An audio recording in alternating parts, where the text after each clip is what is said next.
46. Este grado de la santa humildad recibió de Dios el poder para hacer que subamos con un beneficio de 30, 60 o 100 por uno, con Fermat 4 y 20. Este último se presenta a quienes lograron la impasibilidad, el segundo, a los que poseen coraje, y todos pueden alcanzar el primero. 47. El que se conoce a sí mismo jamás es arrastrado a emprender lo que lo supera, sino que marcha seguro de aquí en adelante en el camino de esta bienaventurada humildad. 48. Los pájaros temen el aspecto del halcón y los que trabajan para practicar la humildad temen mucho el sonido de la contradicción. 49. Muchos obtuvieron la salvación sin predicciones, ni iluminaciones, ni señales, ni prodigios, pero sin humildad no entrará nadie en la cámara nupcial. En efecto, la humildad es guardiana de esos dones y, sin ella, conducirán a la ruina a las almas demasiado ligeras. 50. Para aquellos de nosotros que no quieren humillarse, el Señor, en su providencia, dispuso que nadie mejor para ver nuestros defectos que nuestro prójimo. Así estamos obligados a atribuir nuestra curación con acción de gracias no a nosotros mismos, sino a Él y a Dios. 51. El humilde de espíritu siempre odia su propia voluntad porque es engañosa y en las oraciones se dirige al Señor, se aplica con una fe inquebrantable a instruirse y a obedecer. No presta atención a la conducta de los que le enseñan, sino que se dirige enteramente a Dios que se valió de un asno para hacer que Balaam supiera lo que era necesario. Un trabajador como él, aunque se aplique en hacer pensar y decir todo lo que es conforme a la voluntad de Dios, sin embargo jamás confía en sí mismo. Para el humilde la autosuficiencia es una carga muy pesada, más pesada que la voluntad para el que es orgulloso. 52. Me parece que solo es propio de un ángel no cometer jamás un pecado, ni siquiera por sorpresa. Escuché, en efecto, que un ángel terrenal decía, cierto que mi conciencia nada me reprocha, mas no por eso quedo justificado. Mi juez es el Señor. 1 Co 4, 4. Por eso debemos condenarnos sin cesar y hacernos reproches para rechazar las faltas involuntarias con humillaciones voluntarias. De otra manera, nos demandarán severamente que rindamos cuenta a la hora de la muerte. 53. Quien pide a Dios menos de lo que merece, seguramente recibirá más de lo que merece. Es lo que se ve claramente en el ejemplo del publicano, pedía el perdón y recibió la justificación, con FLC 18 y 10, y el ladrón pedía solo que el Señor se acordara de él en su reino, pero recibió el paraíso como herencia,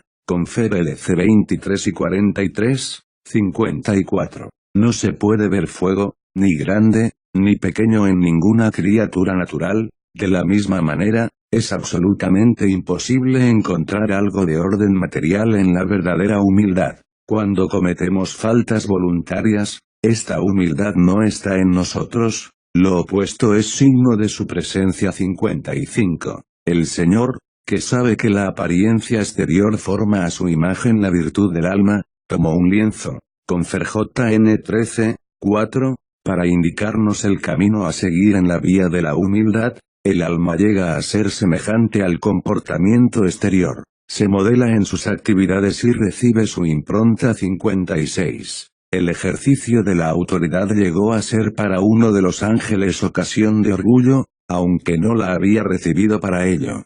57. Las disposiciones del que preside desde el trono son unas, y otras, las del que está sentado sobre el estiércol. Quizás, por eso, ese gran justo se sentó sobre el estiércol fuera de la ciudad, habiendo alcanzado la perfecta humildad, dijo con un profundo sentimiento del alma, por eso me retracto y me arrepiento en el polvo y la ceniza. JB 42, 6, 58. Creo que Manases pecó como ningún otro hombre, mancillando con ídolos el templo de Dios y todo el divino culto. Aunque el mundo entero hubiera ayunado por él, no habría podido compensar dignamente su crimen. Pero la humildad tuvo el poder de sanar en él lo que era incurable. 59. Pues no te agrada el sacrificio, si ofrezco un holocausto no lo aceptas, dijo David a Dios. Sal 50 horas y 18 minutos, pues se trata de cuerpos consumidos por el ayuno, el sacrificio a Dios y lo que sigue en el Salmo todos lo conocen. 60. Pequé contra el Señor, le gritó un día a Dios la bienaventurada humildad después de un adulterio y de un homicidio, Confer 2, 5, 12 y 13, y escuchó inmediatamente, el Señor perdonó tu pecado, Ibid 61. Los padres dignos de memoria eterna dijeron que los trabajos corporales son la vía y el sostén de la humildad. Por mi parte, agregaría la obediencia y la rectitud del corazón, porque por naturaleza se oponen al orgullo. 62. Si el orgullo pudo convertir en demonios a ciertos ángeles, la humildad, sin ninguna duda podrá convertir en ángeles a demonios. Que quienes cayeron tengan ánimo. 63. Apresurémonos y luchemos con todas nuestras fuerzas para establecernos en la cabeza de la humildad. Si no llegamos allí, por lo menos subamos a su espalda, y si tampoco logramos esto, al menos no caigamos de sus brazos, pues sería sorprendente que un hombre recibiera el don eterno si acaba de caer. 64. Los nervios que fortifican la humildad y las vías que conducen a ella son, la no posesión, el exilio voluntario y secreto, el disimulo de la propia sabiduría, la simplicidad en las palabras, la demanda de limosna, el silencio sobre la nobleza de nacimiento, la renuncia a la libertad de palabra y, de paso, el alejamiento de habladurías, pero estos no son signos de que se ha llegado. 65. Nada puede humillar tanto al alma como ese estado de privación donde se debe mendigar la subsistencia, pues solamente entonces nos mostramos amigos de la sabiduría y de Dios, cuando pudiendo elevarnos, escapamos irrevocablemente de la elevación. 66. Si tomas las armas contra cualquier pasión, escoge a la humildad por aliada, pues ella pisoteará a la víbora y al basilisco, es decir, al pecado y a la desesperanza, y ella hollará al león y al dragón, Sal 90 horas y 13 minutos, o sea, al diablo y al dragón del cuerpo. 67. La humildad es un torbellino celeste que puede sacar al alma del abismo del pecado y elevarla hasta el cielo. 68. Alguien vio un día en su corazón la belleza de la humildad y admirado le pidió que le dijera el nombre del que la había engendrado. Con una sonrisa luminosa y apacible, ella respondió, ¿por qué deseas saber el nombre del que me engendró? No tiene nombre y no puedo decírtelo antes de que hayas alcanzado a Dios. A él gloria de los siglos. Amén. 26º escalón, del discernimiento 1. En los principiantes, el discernimiento es un conocimiento verdadero de sí mismos, en los que progresan es un sentido espiritual que distingue sin error el bien verdadero del bien solamente natural, o de su opuesto, en los perfectos. Es una ciencia que proviene de una iluminación divina y que puede aclarar con su luz lo que está oscuro para los otros. O de una manera general, quizás el discernimiento es y se define como la percepción cierta de la voluntad de Dios en toda ocasión, en todo lugar y en toda circunstancia, se encuentra solamente en los que son puros de corazón, de cuerpo y de boca. El discernimiento es una conciencia sin mancha y una sensibilidad purificada. 2. Quien destruyó piadosamente en sí mismo las 3 pasiones, destruyó también las 5, pues el que es negligente en lo que concierne a las primeras no vencerá ninguna. 3. Que nadie caiga en la incredulidad por ignorancia, al escuchar o ver cosas que sobrepasan la naturaleza de la vida monástica, pues allí donde habita Dios, que está por encima de la naturaleza, ocurren muchas cosas que sobrepasan la naturaleza. 4. Hay 3 causas generales en todos los combates que libran con nosotros los demonios, la negligencia, el orgullo y la envidia de los demonios. La primera es deplorable, la segunda, muy miserable, pero la tercera es una bendición. 5. Que, después de Dios, nuestra conciencia sea nuestra dirección y nuestra regla en todo para que, sabiendo de dónde sopla el viento, podamos tender nuestras velas, en consecuencia.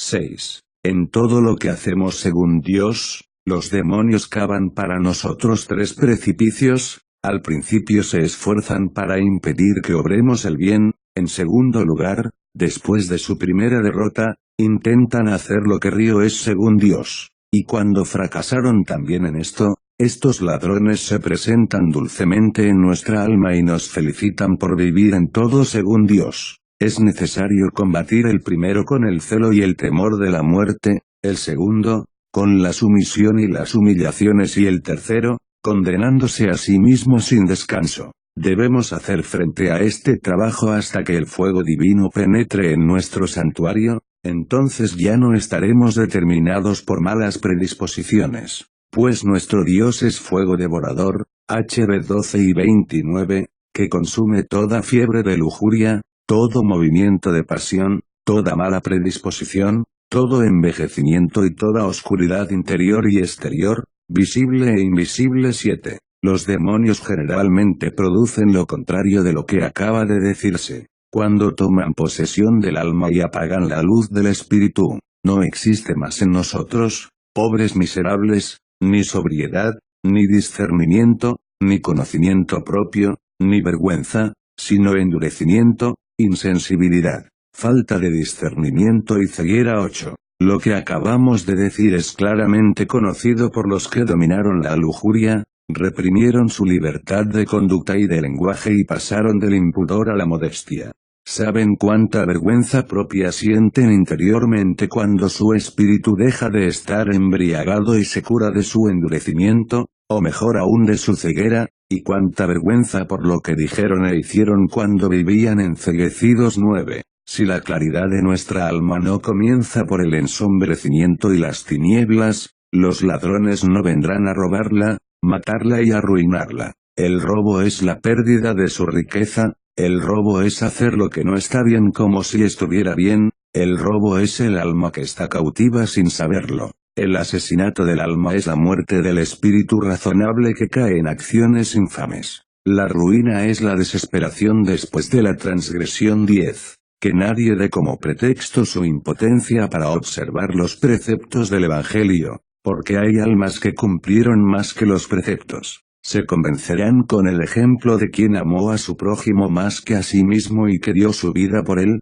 aunque hayan recibido el mandato del Señor. 11. Que tengan ánimo los que soportaron la humillación de estar sometidos a las pasiones, incluso si caen en todos los precipicios, si se dejan capturar en todas las trampas o si son alcanzados por todas las enfermedades, cuando recobran la salud, llegan a ser médicos, faros, lámparas y pilotos para todos, enseñando los síntomas de cada enfermedad. Su propia experiencia los vuelve capaces de impedir a los otros que caigan. 12. Si algunos todavía están tiranizados por sus antiguas predisposiciones malas y pueden, sin embargo, enseñar a los demás por medio de la palabra, simplemente que enseñen, pero que no les den órdenes. Pues podrá ocurrir que, confundidos por sus propias palabras, se pongan a practicar lo que enseñan y les ocurrirá lo que vi que se producía con los que se habían hundido en un pantano. Zambullidos en el fango como estaban, enseñaban a los que pasaban cómo se habían atascado, explicándoselo para su salvación, para que no cayeran ellos también de la misma manera, y a causa de procurar la salvación de los otros, Dios Todopoderoso los liberará también a ellos del barro. Pero los que están dominados por sus pasiones y se arrojan voluntariamente a los placeres, que enseñen solamente con su silencio, pues está escrito que Jesús hizo y enseñó desde un principio. HCH 1:13. Peligroso, verdaderamente peligroso, es este mar que atravesamos nosotros, humildes monjes. Es un mar pleno de tempestades, de escollos, de torbellinos, de piratas, de tomados, de bajíos, de monstruos y de olas. El escollo para el alma es la cólera violenta y repentina. El torbellino es la angustia que se apodera del espíritu y se esfuerza en arrastrarlo al abismo de la desesperación. El bajío es la ignorancia que toma el mal por el bien. El monstruo es ese cuerpo pesado y salvaje. Los piratas son los más peligrosos proveedores de vanagloria que roban nuestro cargamento de virtudes laboriosamente adquiridas. La ola es un vientre hinchado y cargado que nos deja librados a los animales agresivos y salvajes. El tornado es el orgullo que, después de habernos elevado al cielo, nos hace descender al fondo del abismo. 14. Todos los que enseñan las letras saben que estudios convienen a los principiantes, a los que progresan y a los maestros. Prestemos atención, no ocurra que después de haber estudiado por mucho tiempo, estemos todavía solo en las lecciones de los principiantes. Pues es una gran vergüenza ver a un viejo ir a la escuela con niños. Un excelente alfabeto que conviene a todos es este: obediencia, humildad, cilicio, cenizas, lágrimas,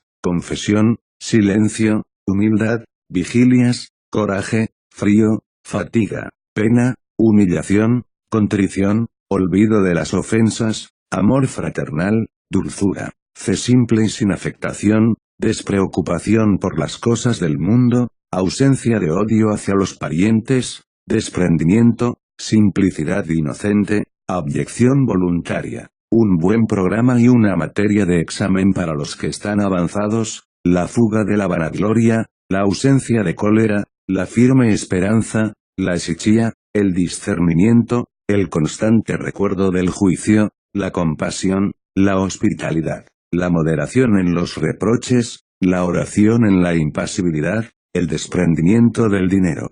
Y un modelo, una regla y una ley para los que están en la carne, pero tienden piadosamente a la perfección del espíritu y del cuerpo, un corazón liberado de todo cautiverio, la perfecta caridad, la fuente de la humildad, la elevación del espíritu, la presencia interior de Cristo, la luz asegurada en la oración, abundancia de iluminación divina, el deseo de la muerte, el odio por la vida, la huida del cuerpo, la intercesión por el mundo, la violencia hecha a Dios, la concelebración con los ángeles, el abismo de la ciencia, la residencia en los misterios, el cuidado de los secretos inefables, el Salvador de los hombres, el Dios de los demonios, el Señor de las pasiones, el Señor del cuerpo, el superior de la naturaleza, la huida del pecado, la morada de la impasibilidad, el imitador del Señor, con la ayuda del Maestro 15. Debemos dar prueba de una gran sobriedad espiritual cuando el cuerpo está enfermo.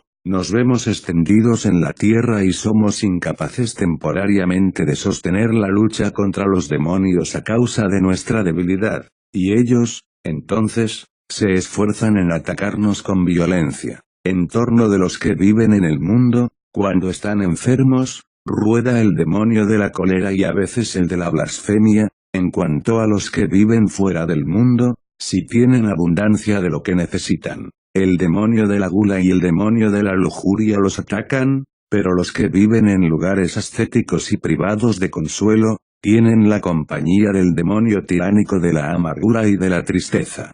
16. Yo remarqué que el demonio de la lujuria agregaba enfermedades a los dolores y en los dolores del alma ocasionaba movimientos de la carne y de profanación, y era sorprendente ver cómo se rebelaba y ardía en medio de violentos sufrimientos. También observé que algunos, extendidos en su cama, estaban reconfortados por el poder de Dios o por un sentimiento de compunción. Gracias a este consuelo, dejaban a un lado el dolor y llegaban a una disposición del espíritu tal que no deseaban ser liberados de su enfermedad. Y observando esto atentamente, vi a otros que sufrían cruelmente y que, a través de esta enfermedad, eran liberados de las pasiones del alma como a través del cumplimiento de una penitencia. Y glorifiqué al que purificaba la arcilla con la arcilla. 17. Un intelecto espiritual siempre está revestido de una sensibilidad espiritual, como está en nosotros y, al mismo tiempo no está,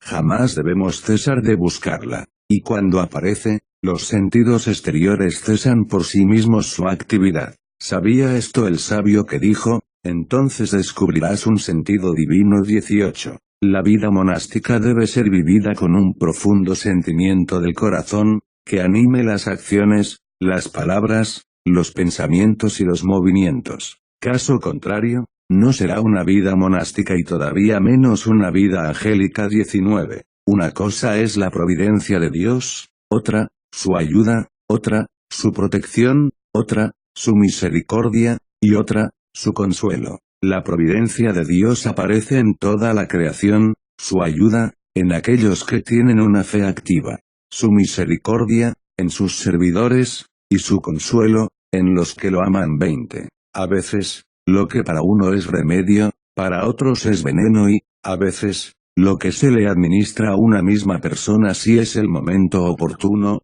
le sirve de remedio, pero dado en mal momento se convierte en veneno. 21. Vi a un médico torpe que, al humillar a un enfermo que ya estaba profundamente abatido, solo logró arrojarlo a la desesperación. Y vi a un médico hábil operar un corazón orgulloso con el cuchillo de la humillación y vaciarlo así de toda su infección. 22. Vi a mismo enfermo beber el remedio de la obediencia, tomar el del ejercicio, caminar, privarse del sueño para purificarse de sus manchas y, cuando el ojo de su alma estaba enfermo, permanecer en silencio y en tranquilidad. Quien tenga oídos que escuche. 23. Algunos, no sé por qué pues no aprendí a entrometerme presuntuosamente en los dones de Dios de alguna manera, son llevados naturalmente a la temperancia, a la pureza, a la hesichía, a la reserva, a la dulzura o a la compunción. Pero otros, a pesar de la resistencia que les opone su naturaleza con respecto a todo esto, se violentan con todas sus fuerzas, aunque estos últimos cometen, a veces, una falta. Los prefiero a los primeros porque se violentan contra su naturaleza. 24. No te glorifiques, hombre, de una riqueza que obtuviste sin trabajo, pues el dador, previendo tu gran angustia, tu debilidad y tu ruina, quiso salvarte, al menos en cierta medida, a través de ventajas que, por sí mismas, no merecen recompensa. De la misma manera, la instrucción recibida en la infancia, la educación, los estudios, contribuyen, cuando tenemos más edad, a llevarnos a la virtud y a la vida monástica, o, por lo contrario, a extraviarnos. 25.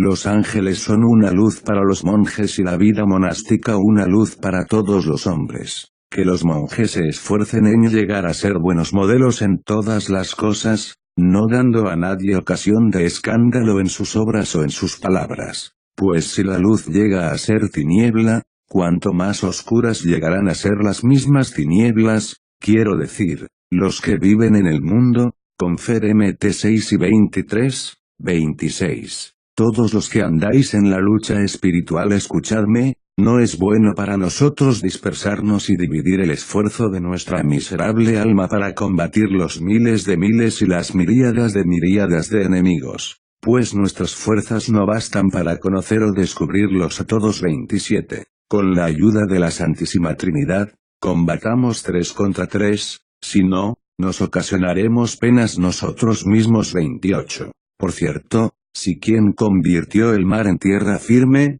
Sal 65, 6, está verdaderamente en nosotros, también nuestro Israel, quiero decir nuestro espíritu que contempla a Dios, atravesará seguramente este mar al abrigo de las olas y veremos a los egipcios zozobrar en el mar de las lágrimas. Pero si no ha hecho todavía su morada en nosotros, ¿quién podrá acallar el estruendo de los mares? Sal 64, 8, es decir, de nuestra carne. 29.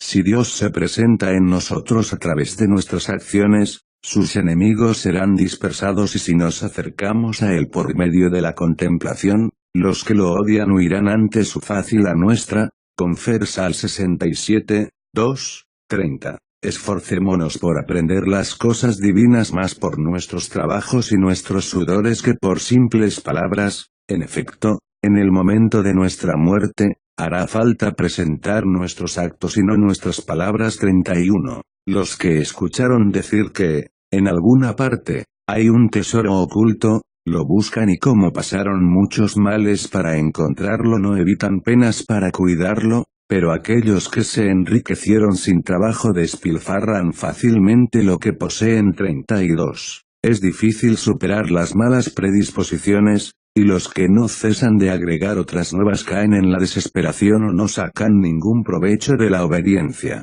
Pero yo sé que a Dios todo le es posible y nada le es imposible. Confer LC 1 y 37, 33. Un día, se me planteó un problema difícil de resolver y que superaba la capacidad de un hombre como yo. No encontré respuesta en ninguno de los libros que tuve entre las manos. Se me decía, ¿cuáles son los retoños particulares de los 8 malos pensamientos? O mejor, ¿cuál, entre los 3 principales, es la madre de los otros 5? pero pretextando mi ignorancia, digna de alabanza, respecto a esta dificultad, obtuve la siguiente respuesta de 3 santos hombres: la madre de la lujuria es la gula y la de la apatía es la vanagloria. La tristeza y la cólera también son retoños de las otras 3 y la madre del orgullo es la vanagloria. Como contestación a las palabras de estos hombres dignos de memoria, les supliqué inmediatamente que me dijeran cuáles eran los retoños de estos 8 vicios y de quién nace cada uno. Y estos hombres liberados de las pasiones me instruyeron amablemente: no hay, me dijeron, ni orden ni razón en estas pasiones irracionales, sino al contrario un desorden y una confusión extrema. Y estos bienaventurados apoyaron sus palabras en ejemplos convincentes y ofrecieron numerosas pruebas. Citaremos algunas en este capítulo con el fin de aclarar esto y así poder juzgar el resto. Así, por ejemplo, el reírse sin ningún motivo a veces es motivado por la lujuria y, a veces, por la vanagloria cuando, sin motivo, uno se glorifica a sí mismo, y a veces también por comer demasiado. El exceso de sueño proviene ya del exceso de comida, ya del ayuno, cuando los que ayunan se envanecen de ello, ya de la apatía o incluso de la naturaleza. La vanagloria y la gula dan origen a la charlatanería. El buen comer y la falta del temor de Dios nos traen apatía. La blasfemia es hija del orgullo, pero a menudo proviene de los juicios que hacemos del prójimo o de la importuna envidia de los demonios. El endurecimiento del corazón suele provenir del exceso de comida, de la insensibilidad o de un apego. Y este, a su vez, es originado por la lujuria, la avaricia, la gula, la vanagloria, o por muchas otras causas. La malicia proviene del orgullo y de la cólera. La hipocresía nace de la propia complacencia y de la libre disposición de sí mismo. Las virtudes opuestas engendran virtudes opuestas a estos vicios. Pero, sin extenderme sobre el tema pues me faltaría tiempo si quisiera examinarlas una por una, diré simplemente que el remedio contra todas las pasiones de las que acabamos de hablar es la humildad. Los que alcanzaron esta virtud, vencieron todas las otras. La voluptuosidad y la malicia engendran todos los vicios. Quien las posee, no verá al Señor, y abstenerse de la primera no aportará ningún beneficio si no se hace lo propio con la segunda. 34. Que el temor que se siente en presencia de los príncipes y de las bestias feroces, sea para nosotros un ejemplo del temor que debemos sentir por el Señor, y que el amor carnal nos sirva de modelo para nuestro deseo de Dios. Nada impide tomar, como ejemplo para las virtudes, aquello que es contrario a ellas. 35. La actual generación está gravemente corrupta, llena de orgullo y de hipocresía. En las tareas corporales, quizás alcanza el nivel de los antiguos padres, pero no es gratificada por sus dones espirituales, y, sin embargo, creo que la naturaleza no tuvo nunca tanta necesidad de dones espirituales como ahora. Pero tenemos lo que merecemos, pues para manifestarse, Dios no toma en cuenta los trabajos, sino la simplicidad y la humildad. Y si el poder del Señor se muestra en la debilidad, con Fer 2:12, 9, Él no rechazará, ciertamente, a un trabajador humilde. 36. Cuando vemos a uno de los atletas de Cristo, sumergido en el sufrimiento físico, no nos esforcemos maliciosamente en descubrir la razón de su enfermedad, sino, más bien, con caridad pura y sin malicia, aliviémoslo, considerándolo como un miembro de nuestro propio cuerpo y como un compañero de armas herido en el combate. 37. A veces, la enfermedad tiene por objetivo purificarnos de los pecados y, a veces, humillar nuestro espíritu. 38. A menudo, cuando nuestro Maestro y Señor, bueno y excelente, ve hermanos muy perezosos para la ascesis, humilla su carne con enfermedades, como por una ascesis que no exige demasiado esfuerzo. Esta, a veces, purifica también el alma de los malos pensamientos y de las pasiones. 39. Todo lo visible e invisible que nos ocurre puede ser tomado por nosotros con buena, mala o mediana predisposición. Vi a 3 hermanos soportar un disgusto, el primero se enojó, el segundo contuvo su enfado y el tercero recibió una gran alegría. 40. Vi a agricultores sembrar las mismas semillas, pero cada uno con un objetivo particular. Uno pensaba pagar sus deudas, otro deseaba enriquecerse, otro quería honrar al Señor con sus ofrendas,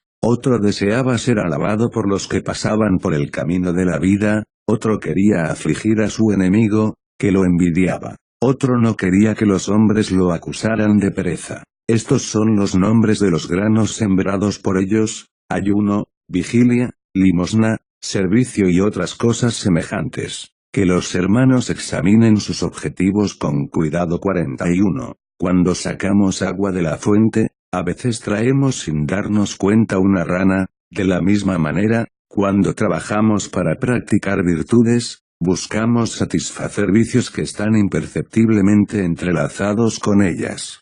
Por ejemplo, la gula se mezcla con la hospitalidad, la lujuria con el amor, la duplicidad, la lentitud, la pereza, la contradicción, la propia voluntad y la desobediencia, con la dulzura, el desprecio de la enseñanza, con el silencio, el orgullo, con la alegría, la indolencia, con la esperanza, el juicio temerario, con la caridad, la apatía y la tristeza, con la hesichía, la amargura, con la castidad, la libertad de la conducta, con la humildad. Y a cada una de las virtudes que encontremos las recubre, como un emplasto, o mejor aún, como un veneno, la vanagloria. 42. No nos aflijamos si debemos preguntar algo al Señor durante mucho tiempo sin ser escuchados. En efecto, al Señor le agradaría que todos los hombres llegaran en un instante a ser impasibles, pero, en su presciencia, ve que no sería útil.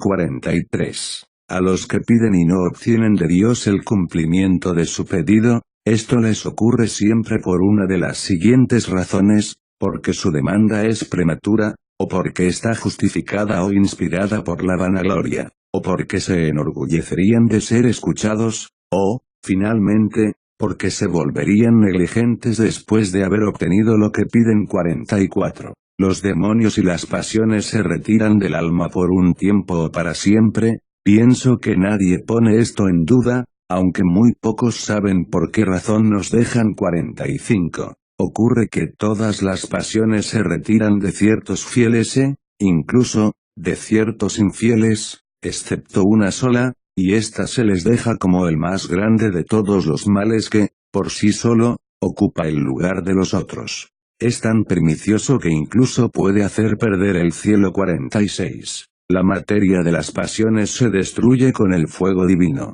y cuando esta materia ha sido radicalmente destruida y nuestra alma se ha purificado, las pasiones se retiran, a menos que las atraigamos nuevamente con una vida sensual y de relajamiento. 47. Los demonios nos dejan voluntariamente para incitarnos a la despreocupación y enseguida arrebatar repentinamente nuestra alma miserable. 48. Conozco otro caso en que estas bestias feroces se retiran, mientras, las pasiones llegan a ser en el alma una costumbre inveterada y casi una segunda naturaleza. Esta alma se tiende trampas a sí misma y se hace la guerra. Los niños pequeños nos dan un ejemplo de lo que acabo de decir. En virtud de una costumbre prolongada y privados del seno materno, chupan sus dedos. 49. Incluso vi una quinta manera en la que la impasibilidad se establece en el alma, procediendo de una gran simplicidad y de una inocencia loable. Es justo que Dios venga en ayuda de estas almas, Él,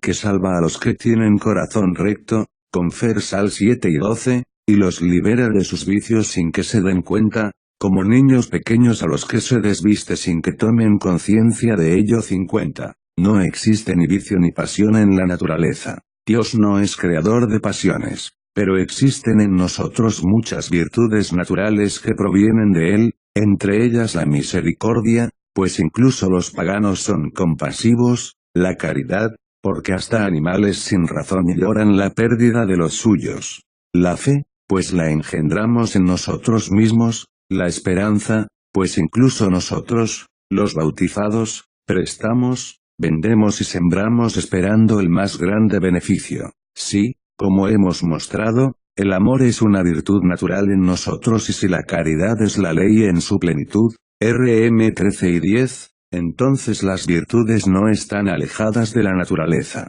que se ruboricen los que pretextan su impotencia para practicar las 51. Por encima de la naturaleza están la castidad, la ausencia de cólera, la humildad, la oración, las vigilias, el ayuno y la compunción continua. Algunas de esas virtudes nos las enseñan los hombres, otras, los ángeles, otras, el Maestro y el Dador que es el Verbo de Dios. 52. En presencia de dos males, debemos elegir el menor. Por ejemplo, a menudo ocurre que mientras estamos en oración, vienen hermanos a buscarnos, estamos entonces en esta alternativa, interrumpir nuestra oración o entristecer a nuestro hermano, despidiéndolo sin responderle. Pero la caridad es más grande que la oración es una virtud particular, en tanto que el amor contiene todas las virtudes. 53. Un día, hace tiempo, cuando todavía era joven,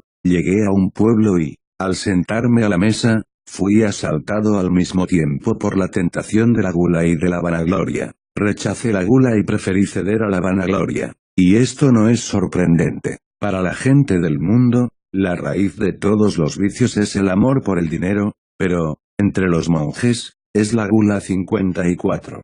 Por una disposición providencial, Dios deja a menudo entre los espirituales ciertas pasiones de poca consecuencia para que, al reprobarse a sí mismos sin miramientos por esas imperfecciones que no implican pecado, puedan obtener el tesoro inviolable de la humildad. 55. Para los que no vivieron desde el principio en la obediencia, es imposible obtener humildad. Cualquiera puede aprender un arte si no deja que su fantasía se ilusione. 56. Los padres hacen que la vida activa consista en dos virtudes muy generales, y con razón, pues la primera destruye la sensualidad y la segunda asegura esta destrucción a través de la humanidad. Y, por eso, la aflicción también tiene un doble efecto, destruye el pecado y engendra la humildad. 57. Los hombres piadosos otorgan a todos lo que les piden, los que son muy piadosos dan incluso a los que no piden, pero lo propio de los que alcanzaron la impasibilidad es no reclamar algo a quien lo ha tomado. 58.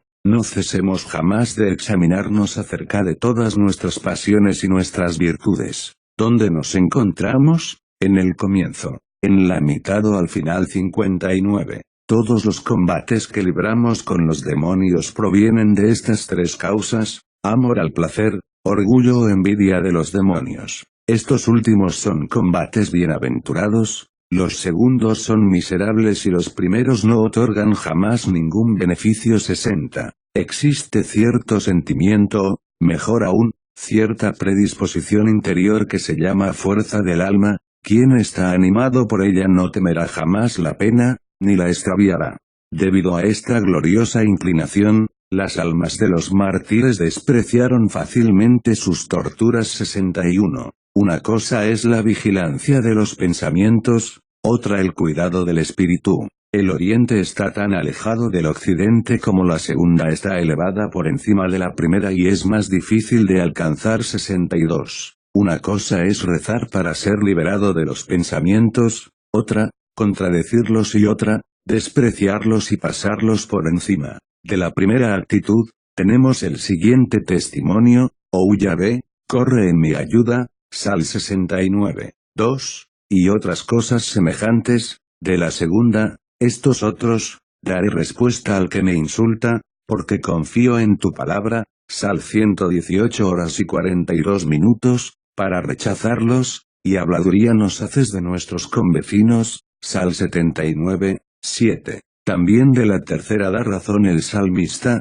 me callo ya, no abro la boca, pues eres tú el que actúas, Sal 38 horas y 10 minutos, pondré un freno en mi boca mientras esté ante mí el impío, Sal 38, 2, y, los soberbios me insultan hasta el colmo, yo no me aparto de tu ley, Sal 118 horas y 51 minutos. El que se mantiene en el segundo grado también deberá usar a menudo la primera forma de lucha, cuando sea tomado de improviso. Quien se encuentra en el primer grado no puede rechazar a sus enemigos por la segunda, pero quien alcanza el tercer grado desprecia completamente a los demonios. 63. Naturalmente es imposible que lo que es incorpóreo sea contenido en los límites de lo que es corporal, pero todo es posible para quien posee a Dios. 64. Así como los que tienen buen sentido del olfato pueden descubrir a los que tienen perfumes ocultos, el alma pura discierne en nosotros tanto el buen aroma que ella misma obtuvo de Dios como la hediondez de la que fue liberada, aunque esto no pueda ser percibido por los otros. 65. No es posible que todos lleguemos a ser impasibles, pero no es imposible que todos seamos salvados y que nos reconciliemos con Dios. 66. No te dejes dominar por esos extraños pensamientos, quieren penetrar indiscretamente en las disposiciones inefables y providenciales de Dios y saber por qué algunos tienen visiones, sugiriéndote en secreto que Dios hace excepciones. Son hijos del orgullo y se los reconoce como tales. 67. Hay un demonio de la avaricia que a veces simula humildad, y hay un demonio de la vanagloria que incita a la misericordia y un demonio de la sensualidad que hace lo mismo. Si estamos purificados,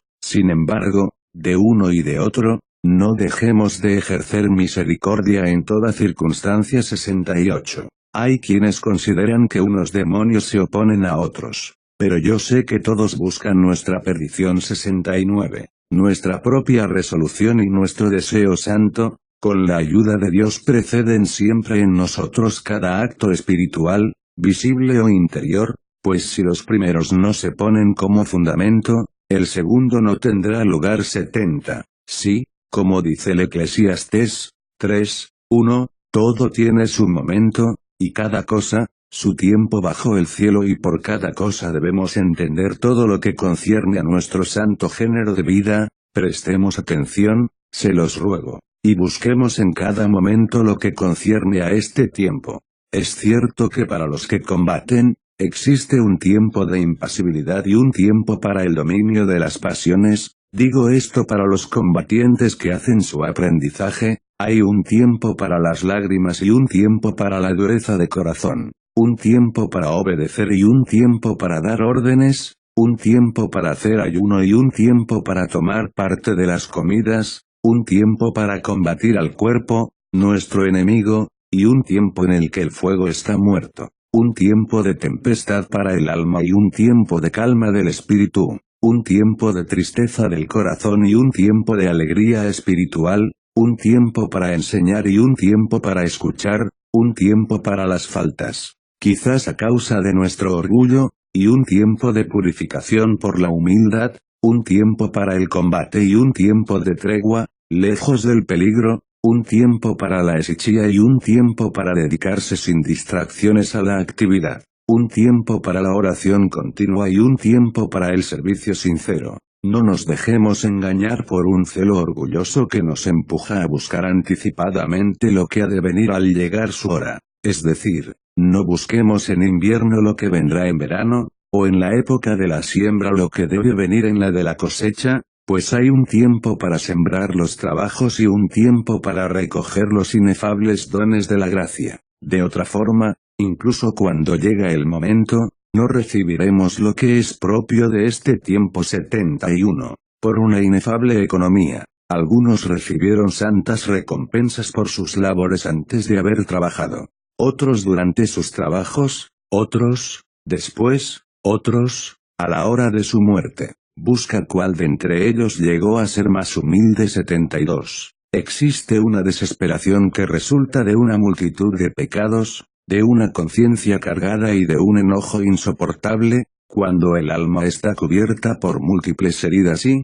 bajo este peso, se hunde en el abismo de la desesperación. Hay otra forma de desesperación que proviene del orgullo y de la autoestima, cuando pensamos que no merecíamos caer como lo hicimos. Un observador atento destacará los rasgos particulares de cada uno. El primero nos lleva a abandonarnos, de ahí en adelante, a la indiferencia, la segunda nos mantiene en la ascesis, en el seno de la desesperación. Aunque parezca que esto no sirve para nada, el primero podrá curarse por la abstinencia y por una esperanza fiel, y el segundo, por la humildad y no juzgando a nadie. 73. No nos sorprendamos si vemos a algunas personas hacer cosas malas y decir cosas buenas, porque incluso en el paraíso, el orgullo empujó a la serpiente a ensalzarse y causó así su perdición. 74. En todas tus empresas y en toda tu conducta, si vives en la obediencia o si no dependes de nadie,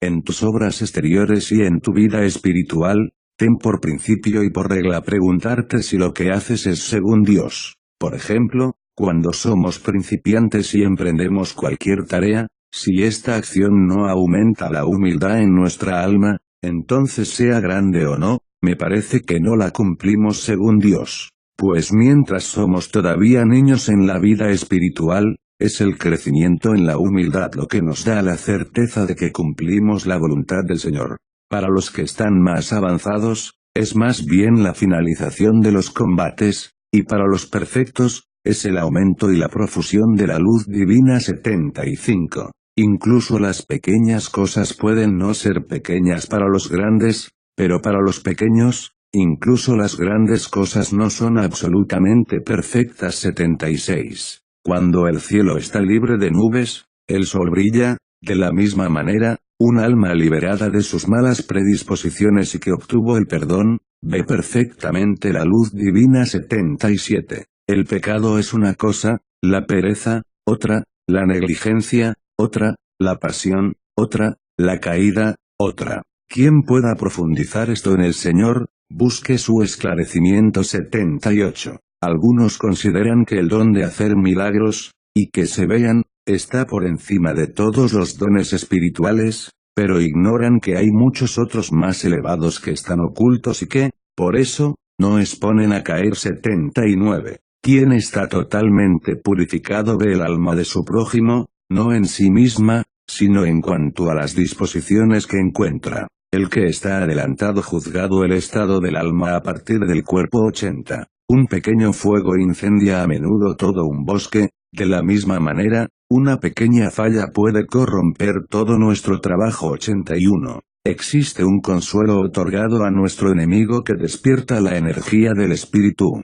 sin excitar el fuego de las pasiones, es una maceración del cuerpo que incluso provoca movimientos de la carne. Es para que no depositemos la confianza en nosotros, sino en Dios, quien sin que lo sepamos, mortifica la concupiscencia que vive en nosotros. 82. Cuando veamos que algunos nos aman en el Señor, cuidémonos de darles demasiada libertad, pues nada destruye tanto el amor ni engendra tanto el odio como la excesiva libertad. 83. El ojo del alma es espiritual y extremadamente bello, sobrepasa a todo, excepto las naturalezas angélicas. Por eso, incluso aquellos que están dominados por las pasiones, pueden conocer a menudo los pensamientos en las almas de los otros, a causa del gran amor que les tienen, sobre todo si están inmersos en las manchas de barro. 84. Que el que lea comprenda que nada se opone tanto a la naturaleza inmaterial como la naturaleza material. 85. Para la gente del mundo, las investigaciones curiosas se oponen a la providencia de Dios, entre los monjes, a la ciencia espiritual. 86. Que aquellos cuya alma enfermiza reconozcan la visita de Dios en las afecciones del cuerpo, los peligros y las tentaciones exteriores. Los perfectos la reconocen en la presencia del Espíritu Santo en ellos y en el acrecentamiento de los dones espirituales. 87. Existe un demonio que se aproxima a nosotros y nos arroja pensamientos malos e impuros cuando nos acostamos en nuestro lecho. Su objetivo es obtener que, si omitimos por indolencia levantarnos para rezar y si no tomamos las armas contra él, nos adormezcamos con estos pensamientos impuros y tengamos sueños igualmente impuros. 88. Existe un espíritu malvado, que se llama precursor, que nos asalta apenas nos despertamos para mancillar nuestro primer pensamiento. Entrega al Señor las primicias de tu día, pues éste pertenecerá a aquel que primero toma posesión de ellas. Un trabajador excelente me dijo estas palabras memorables: desde el comienzo de mi jornada, sé cuál será todo su desarrollo. 89.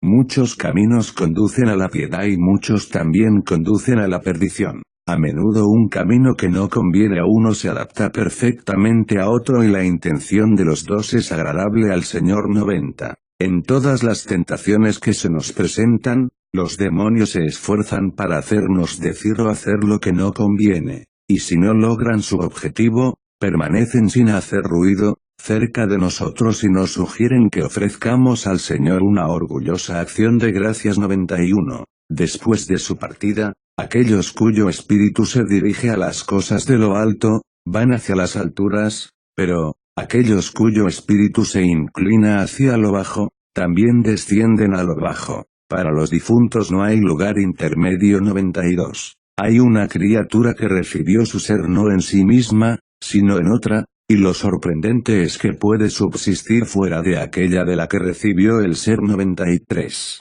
Las hijas piadosas nacen de madres piadosas y las madres son engendradas por el Señor, y no sería malo aplicar esta regla en sentido contrario. 94. Moisés, o mejor aún, Dios mismo, prohíbe al cobarde ir al combate, para que no caiga en un extravío espiritual peor que su primera caída corporal, Confer de T. 20, 8. Y es justicia, del discernimiento juicioso. 95. Así como el ciervo abrasado por la sed languidece cerca de las aguas vivas, Confer Sal 41, 2, de igual manera los monjes desean conocer la santa voluntad de Dios. Y no únicamente esta, sino lo que solo es parcialmente conforme a ella y lo que le es contrario. He aquí un tema del que no tenemos mucho para decir y que es difícil de explicar. Por ejemplo, hay cosas que debemos hacer y que deben ser llevadas a cabo inmediatamente, sin demora y lo antes posible,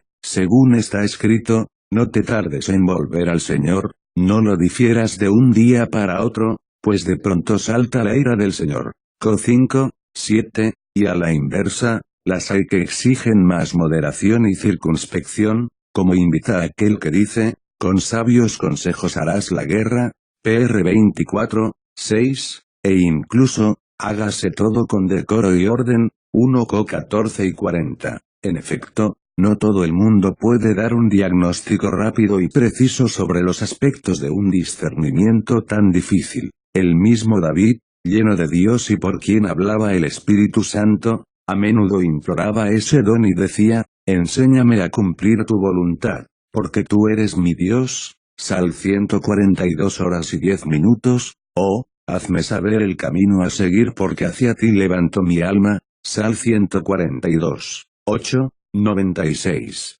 Los que desean aprender la voluntad del Señor deben primero mortificar la suya, luego, y después de haber rezado a Dios con fe y simplicidad, sin malicia, que interroguen a los padres e incluso a los hermanos con humildad de corazón, sin ninguna duda, y que reciban entonces sus consejos como de labios del Señor, incluso si estas opiniones se oponen a sus propias aspiraciones e incluso si aquellos a los que consultaron no son muy espirituales, pues Dios no es injusto, no inducirá al error a las almas que se someten humildemente, con fe y simplicidad al juicio y al consejo de su prójimo. Aun cuando los consultados sean bestias sin razón, quien habla es el inmaterial y el invisible. Están llenos de gran humildad los que consienten en ser guiados por esta regla sin admitir la menor duda, pues si alguien resolvía sus dificultades con la cítara, Confer Sal 48, 5, ¿no creen que un espíritu razonable y un alma espiritual podrían aportarnos una respuesta mejor que un objeto inanimado? 97. Muchos, que no recibieron este bien en su perfección y de manera cómoda a causa de su complacencia, pero que se esforzaron en descubrir en sí mismos y por sí mismos lo que complace al Señor, nos dejaron numerosas y variadas distinciones sobre este tema. 98. Algunos de los que buscaban la voluntad de Dios alejaron de su pensamiento todo apego a dos opciones que se presentaban en su alma, emprender tal acción u obrar en sentido opuesto, durante cierta cantidad de días, en ferviente oración. Presentaron al Señor su espíritu despojado de toda voluntad, ya sea porque un espíritu habló espiritualmente a su alma o porque uno de los dos pensamientos desapareció completamente de la misma. 99. Otros comprendieron que su empresa era conforme a Dios por las tribulaciones y obstáculos que la acompañaron, pues está escrito, quisimos ir a vosotros yo mismo, Pablo, lo intenté una y otra vez, pero Satanás nos los impidió. 1 Tes 2 y 18, 100. Otros, por el contrario, reconocieron que su designio complacía a Dios en el curso inesperado que se presentó en su tarea y dijeron, en todas las cosas interviene Dios para bien de los que lo aman, Rm 8 y 28. 101. Quien logró que Dios resida en él por iluminación divina, recibe la certeza de su voluntad y sabe si la acción debe ser llevada a cabo urgentemente o si puede esperar. 102. Dudar en los juicios y permanecer por mucho tiempo en la duda sin ninguna certeza es signo de que el alma no está iluminada y ama la gloria. 103. Dios no es injusto y no cierra su puerta a los que la golpean con humildad. 104. En todas nuestras empresas, tanto las urgentes como las que es mejor diferir, que nuestra intención se remita al Señor, pues las acciones libres de toda atadura y de toda impureza se cuentan como buenas si fueron cumplidas únicamente por el Señor, excluyendo cualquier otro fin, incluso si estas acciones no fueron completamente buenas. Pero si intentamos hacer lo que supera nuestras fuerzas, el resultado será peligroso. 105. Los juicios del Señor sobre nosotros son impenetrables. A veces, por una disposición providencial deja que ignoremos su voluntad, sabiendo que si la conocemos, la desobedecemos y deberemos luego recibir un gran castigo. 106. Un corazón recto permanece libre de preocupaciones entre la multiplicidad de asuntos y navega seguro en el barco de la inocencia.